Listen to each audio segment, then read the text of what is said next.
मशहूर होने का शौक नहीं, बस चंद लोगों का गरूर तोड़ना है। आदतें डाल के अपनी तवज्जो की, यकदम जो बदलते हैं सितम करते हैं।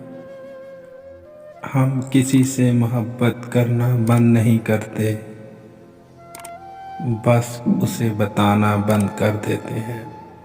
अजीब शख्स है, मुझसे ग्रेज पा भी है, नजर ना आऊं तो मुझे ढूंढता भी है।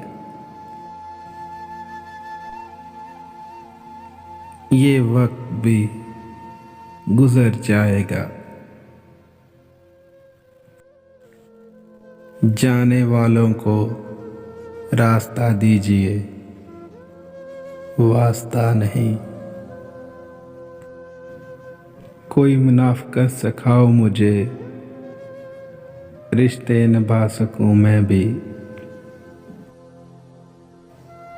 कमी नहीं थी किसी चीज़ की, मगर अक्सर अकेले बैठ के रोया हूँ ज़ार ज़ार बहुत। आदतें डाल के अपनी तवज्जो की, यकदम जो बदलते हैं सितम करते हैं। शौक़े दवा रखता हूँ, बीमार थोड़ी हूँ, हर रोज़ एक जैसा मिल जाऊँ अखबार थोड़ी हूँ। ज़ख्म का मज़ा तब आता है जब मरहम की जगह याद मिले।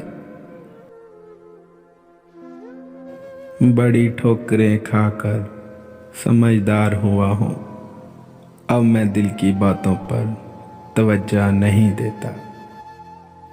ये जो नरम दिल लोग होते हैं ना, ये गुस्से में भी रोते रहते हैं। कहाँ मिलता है कोई समझने वाला, जो भी मिलता है समझा के चला जाता है। इश्क आसान नहीं साहिब, रक्स है वो भी आग पे। वो किताबों में दर्ज था ही नहीं, जो पढ़ाया सबक ज़माने ने। नसीहत कीजिए मगर शर्मिंदा न कीजिए, मकसद दस्तक देना होता है, दरवाज़ा तोड़ना नहीं।